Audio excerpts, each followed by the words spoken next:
Welcome once again to the Ahern video podcast. Today I want to talk about year-end planning. We've been doing a lot of consulting work over the last 27 years, and one of the things that I notice in many of our assignments is that owners or managers forget that they need to establish accountability. They forget that they need to establish goals and objectives.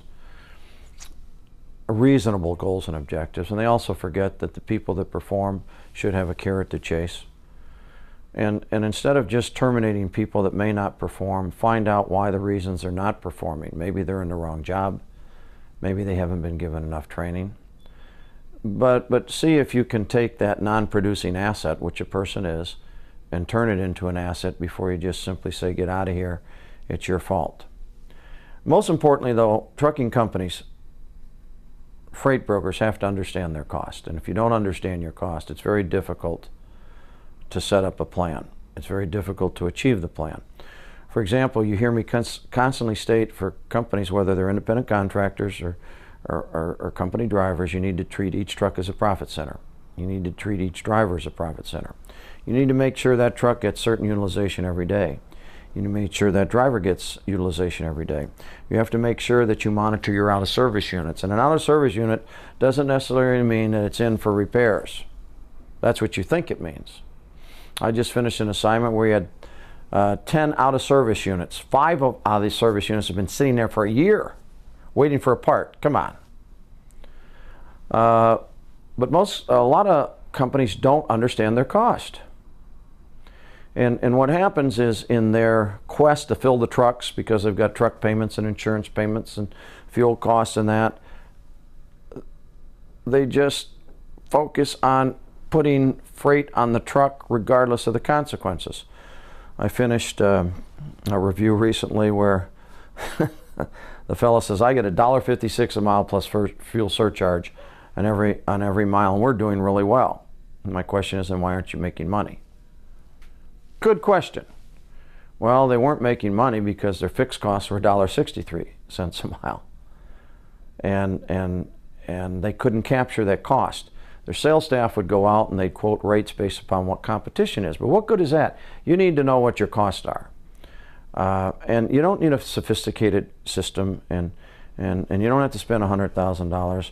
I've told people many times about the cost for system we developed with analytical management. I'm not trying to sell it, but the reason it was developed, for one basic reason, it's very inexpensive.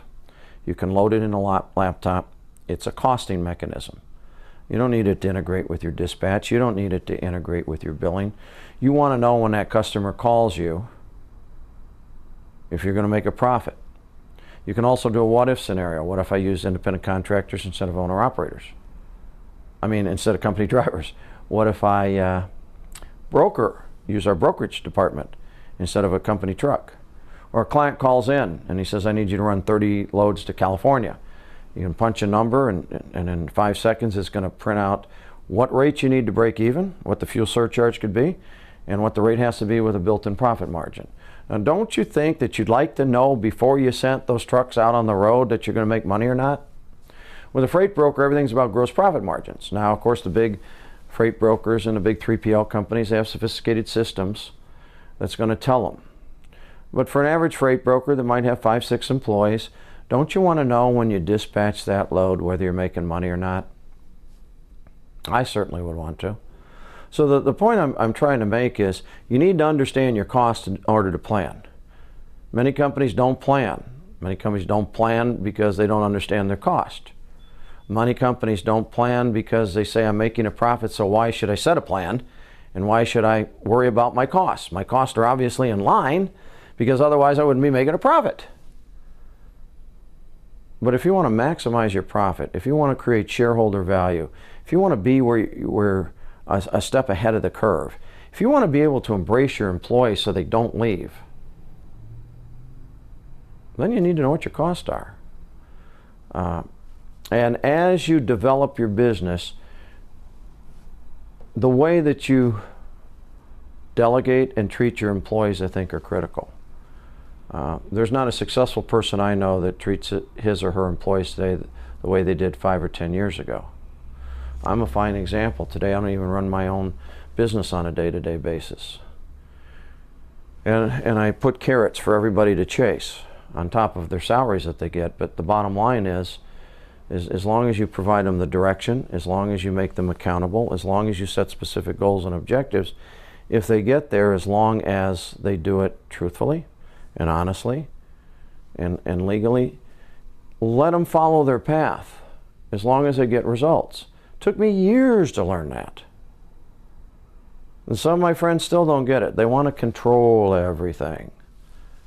Well, did it ever occur to you that the best way to build a successful business is surround yourself with people that are much smarter than you?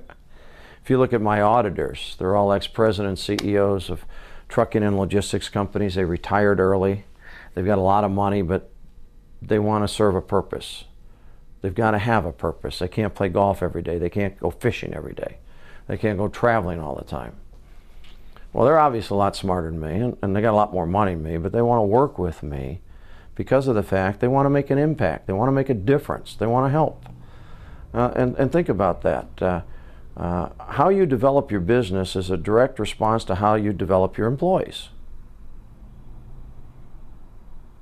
And if you're not where you need to be, get help right away.